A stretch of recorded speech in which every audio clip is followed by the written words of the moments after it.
naye mboniri Ese ku fanya mafunga ku munta kura mabeki so mafunga ba ropengeri ayo uchaza kutamani mwana pana ndivunza ndobe izo ndubva ngombe uko nutsvagai muna bema ratobata ira chata maumiri jami ndakaenda ku South Africa ezalanda totsinga chibage chinde chekundofana kana kutangira anditi zvigubi ndonodamvura kuti murodi manja famba mozo anditi ndenda ku South Africa sewo chena nomushando wa phone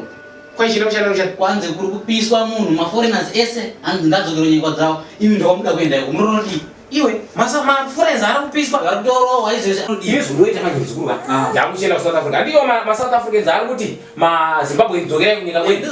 ndozvitoripo right ine zvanda kuchita manje ndizvo iwa ma South African ngavauye kuno ku Zimbabwe isuso gara ikoko ku South Africa. It will work, you will not work. Simple.